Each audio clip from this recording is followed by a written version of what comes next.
Good afternoon. My name is Rob Miller. I'm your Huntington County Commissioner.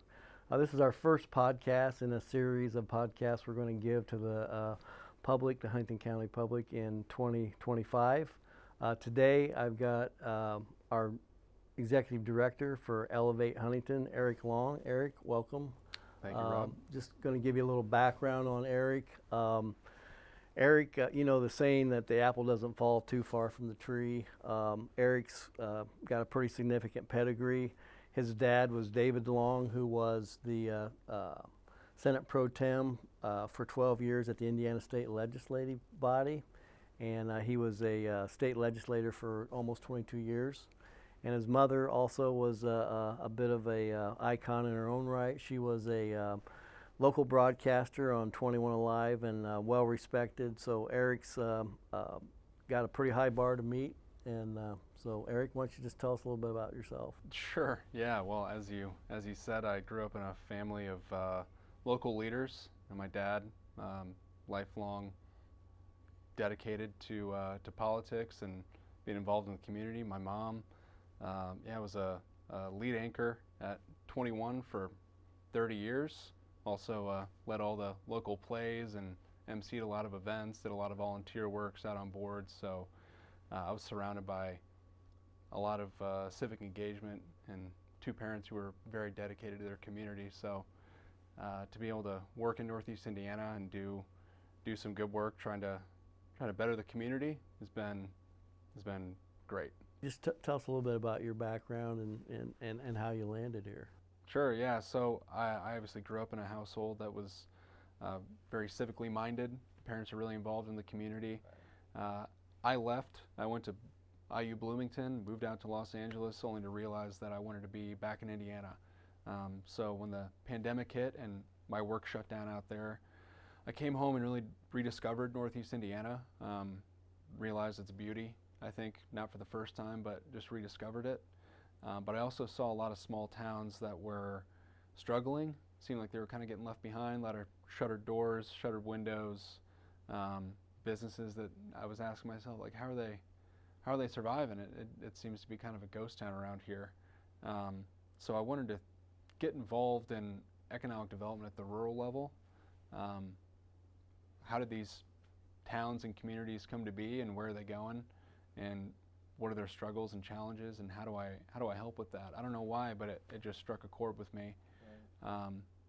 And as I started to dive in, I met people like Alex Downer from Wabash County, who's very committed to that kind of work in Wabash County. Learned a lot from him, learned a lot from other mentors. My father, Erik Doden, is big on small towns. And as I started working with Alex actually in Wabash County, he and Zach were working with the commissioners, talking about the work being done there. You guys realized that maybe something similar should be done in Huntington County, and they brought me in after having worked with some other communities around Northeast Indiana. I felt like I was kind of ready to step up to the plate and take on this larger role, get more engaged with the community, and it's been incredible. It's been a great experience. Yeah, we looked at it and felt like, well, we really don't need to reinvent the wheel here. We looked at the Wabash County model, felt like it had a whole lot of success. So we're just trying to duplicate that. We're not Wabash County yet, but we're certainly trying to work in that direction. Oh, we're better than Wabash County. Yeah, better than Wabash County. Yeah, but no, I don't think that. We have to reinvent the wheel at all. I mean, there's a lot of work that we've been exploring across the entire country, different models for economic development and housing and childcare that we can bring here, right? I mean, we're as strong as our neighbors and as strong as our different connections. So we've been pulling a lot of really creative people to work in the county, and it's been good. So, you know, the county commissioners for the last 5 years have been talking about, there's some missing pieces in our economic development plans in Huntington County. We've got a very robust Huntington County Economic Development Corporation, which really goes after the large commercial industrial projects like Tejan, who invested $200 million in a new factory and created 600 jobs. like I said, we've got a robust Lido that leads that.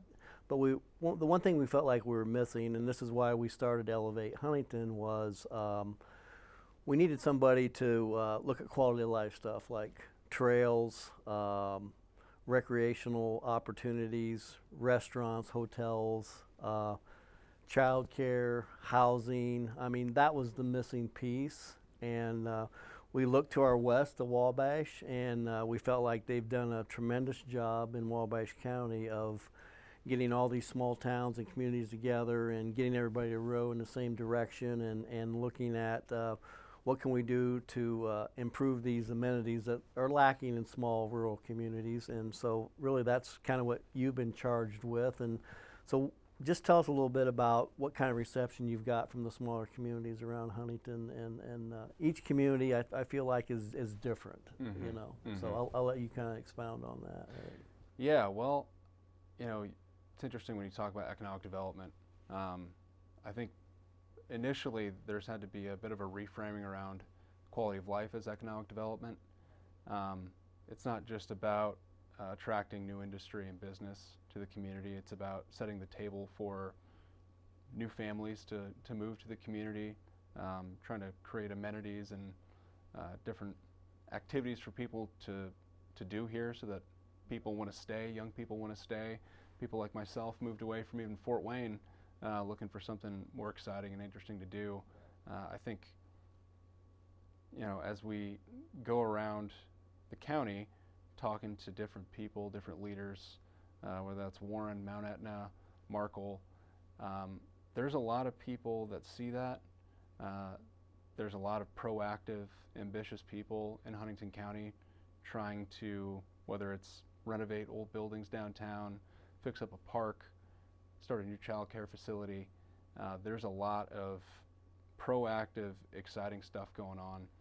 But what it was lacking was someone to try to interact with all these different leaders, pull them together, and leverage each other's experiences, and pool resources to get some of that done, maybe more efficiently or quickly. Yeah. So I think the reception's been great. I've met a lot of incredible people. People that I think I'll know for the rest of my life, honestly, made friends, and I think we've done some pretty good work over this last year, and I'm very excited about the next year for Elevate. So tell us a little bit about the RED grant that we received through Ball State, and how that's helped us focus and have each community have some buy-in to what their goals are, because like I said earlier, not everyone has the same vision for their community. That Roanoke's got a different vision for their community versus Warren. So how do you mesh all that and get everybody rowing in the same direction? Yeah, so the Okra Red program came out of an existing program from Ball State's Indiana Communities Institute.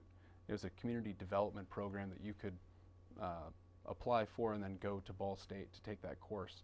They've taken that statewide now. They created a competitive grant process where we would need to assemble a 40-person team, lay out what we'd like to see come out of the program, contribute all of our existing plans, and then they would analyze all the applications from across the state, determine which communities were ready for the program. Huntington County won, and last month we had our kickoff where the Indiana Community Institute's directors came and led our 40-person team through what was really a master class in economic development, quality of life, community development, framing it around what we were discussing before about how quality of life, setting the table for families to come plant roots, making a environment where our young people want to stay is really essential to growth and just sustaining our population numbers. So after we went through that first day of that crash course, we got into the real work, which was engaging with the 40-person team, talking about what they'd like to see happen in the community, what they see in other communities, and how we go about a proper engagement process where we go out in the community, talk to the citizens of Huntington County, and hear what they'd like to see happen here. And that's the process that we're engaged in right now. Right. I think it's important for the people in our community to understand that we felt like we didn't have that one person that when they got out of bed every morning, that was their focus.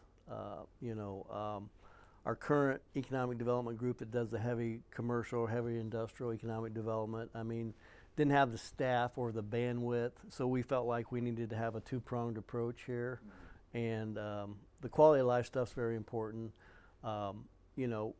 Like you said, people are looking for amenities. They're looking for recreation. They're looking for broadband. They're looking for good schools. They're looking for good child care. They're looking for job opportunities. And I think back in the day, people would go to the job, look for the job. It didn't matter what the amenities were. I think now it's a generational thing where people want these amenities, and they'll go to the area where they have the most amenities, and then they'll find the job, whether it's remote or whatever. But I think it's important for us to be able to compete for the people in the workforce with these skills and these families, and like you said, to allow our community to grow and not become stagnant. Yeah, that's exactly right. It's not that traditional models of economic development are obsolete. It goes hand in hand. Right. We want to create a quality of business environment so that it is an attractive place for businesses to move to, but more and more, it's got to follow the population, the workforce, who's ready and available to work, what do the demographic projections look like, how are they going to sustain their operations in perpetuity into the future. They're looking at all those things, and more, I think they're also looking at, how do people feel about their community? Are there proactive leaders? Do I want to bring my executive branch here? What is there for them to do here? Right. And I think Huntington County has a lot to offer already. The beautiful natural resources all around. The Salamone River corridor is beautiful. Good restaurants. I know in downtown Markle and Warren and City of Huntington, there's good restaurants and things for people to do, but just thinking about how we continue to grow that, how do we set the table for investment, how do we activate the main streets, try to make it an easier pathway for small businesses to open up. All those things are going to contribute to the quality of life that a lot of industry is looking for and that a lot of people are looking for. For me personally, I choose where I live based on the community, right? Can live anywhere, but I want to be able to walk to get a cup of coffee, right? I want to go take my kids to a beautiful park. I want to have entertainment and things to do on the weekends with friends. And I live in Fort Wayne, but more and more you're starting to see small towns around Northeast Indiana bring some of that to their communities, be really proactive. Just up the road in LeGros in Wabash, they've done some pretty impressive things with that small town. They leverage the fact that they're right next to the Salamone.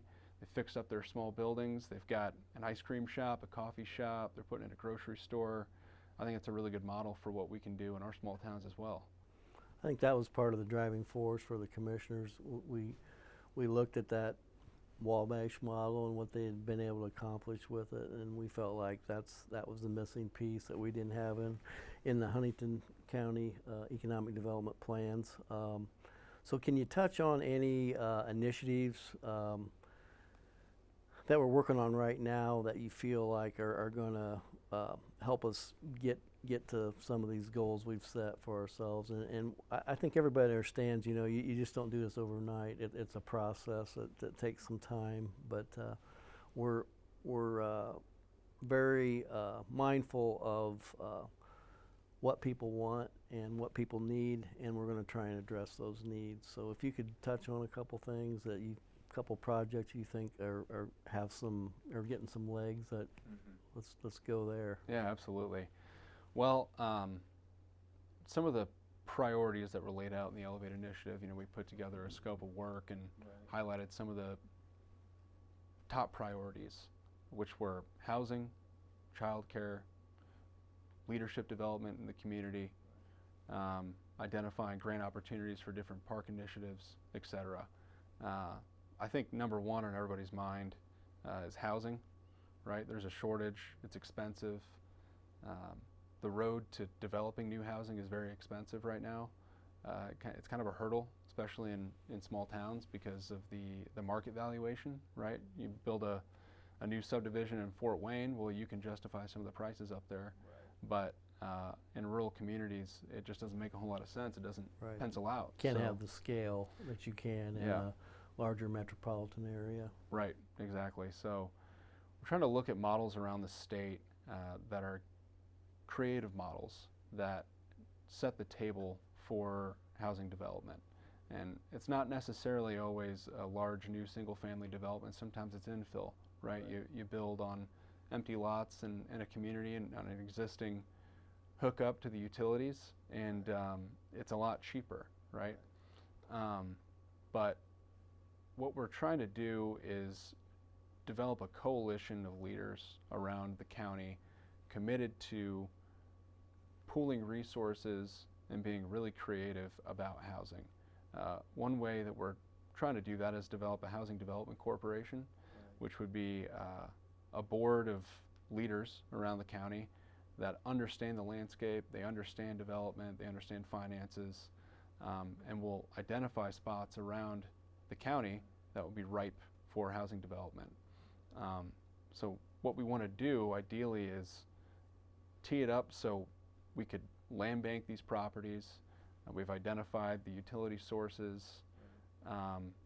We've kind of thought through what kind of housing would be ideal for the site, and then we attract those developers to come in and get it done.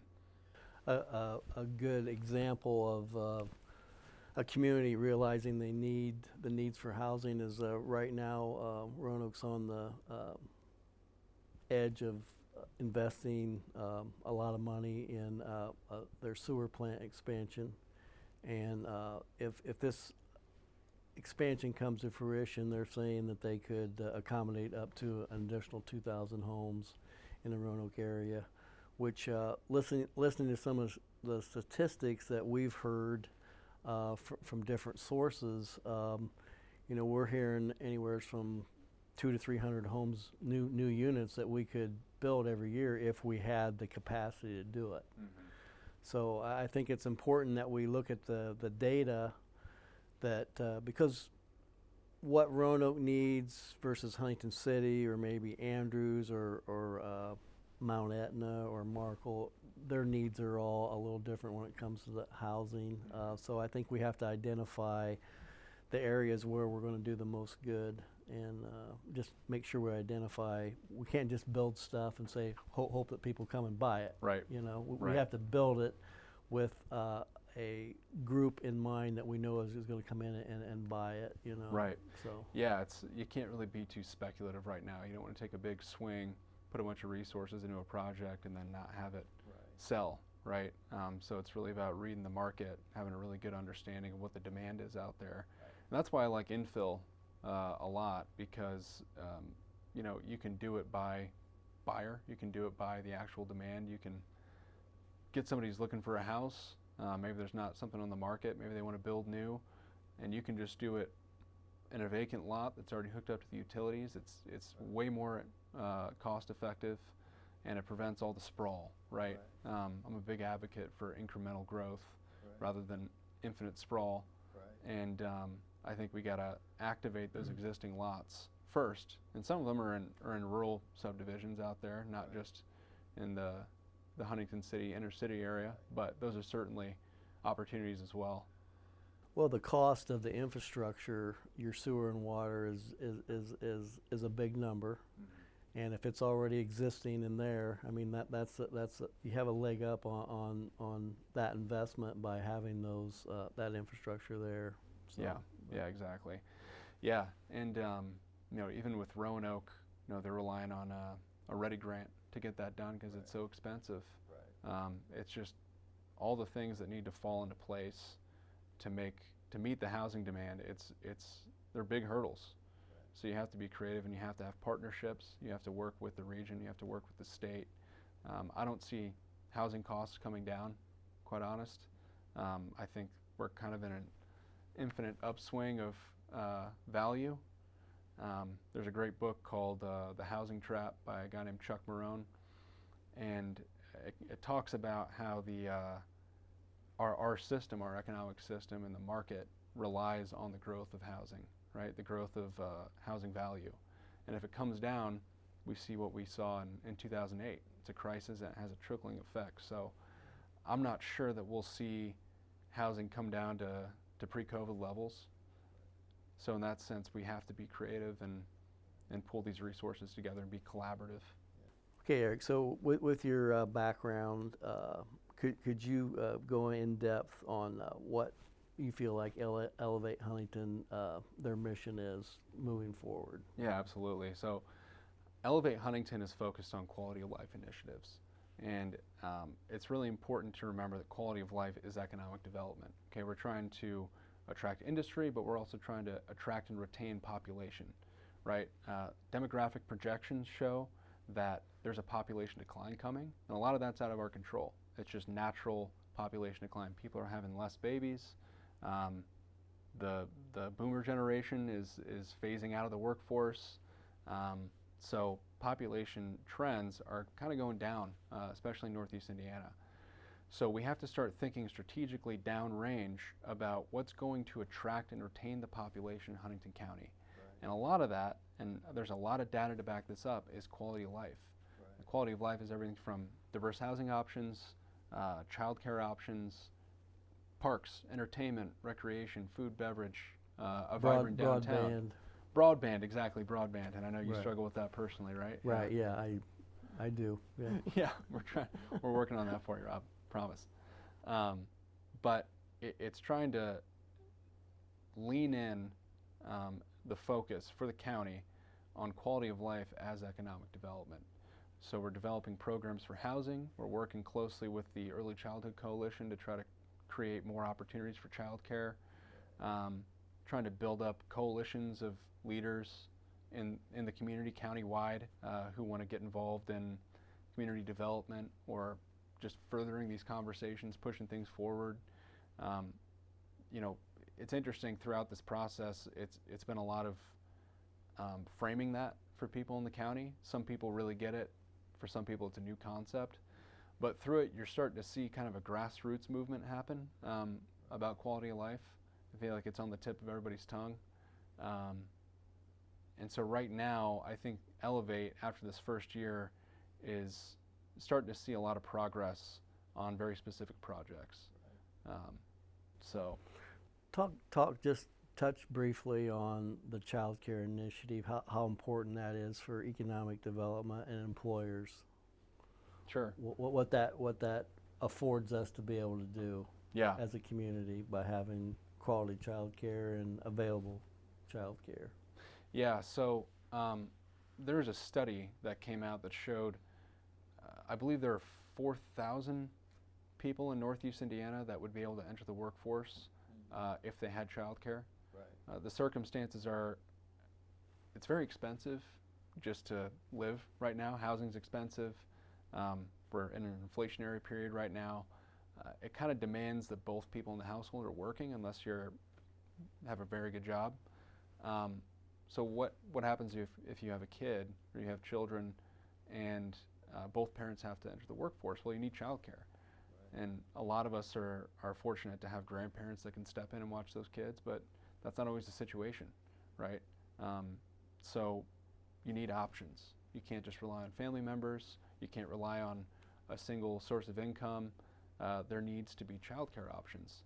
And that not only helps the families with making ends meet by having two sources of income, it also grows our workforce as we're trying to attract new industry and businesses. There's a more ready and willing, able workforce to enter those ranks. And without childcare, that option isn't there. You know, I think talking about the long-term impact here, Eric, I think the competition is great because, you know, our children are graduating from high school, going to college, and in all these rural areas across the nation, across the state, nobody comes back home to live because we don't have anything to offer. And this is part of our long-term plan, whether it's broadband, childcare, schools, recreational opportunities, job opportunities.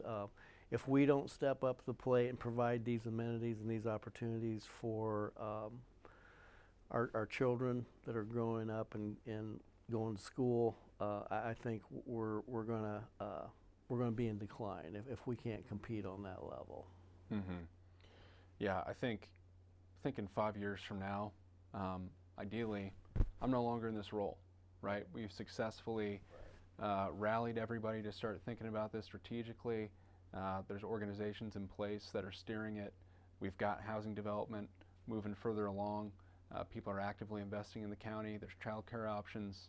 I think really with small towns, and Huntington County is no different, the free market's kind of left us behind a little bit.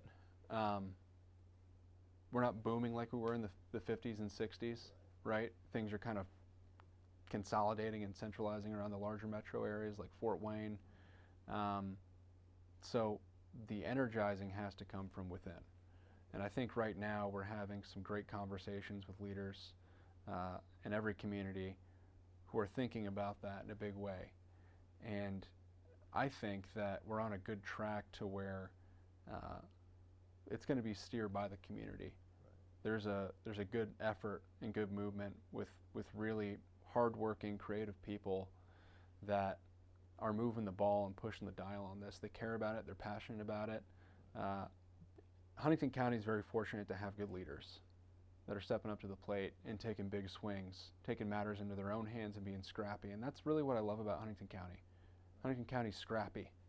You get things done on their own, don't rely on a lot of outside help. But I think that, to your credit, the commissioner's credit, you guys are thinking strategically about this and have adjusted your focus to this sort of long-term thinking about downrange, the health of the community, the prosperity of the county. And I think it's looking pretty good, honestly. Hey, Eric, appreciate everything you've done for us to date. We've got high hopes and high expectations moving forward. So, folks, the next few months here, we're going to be doing some more podcasts here from Victory Knoll. So, stay tuned. Everybody be safe out there. Thank you.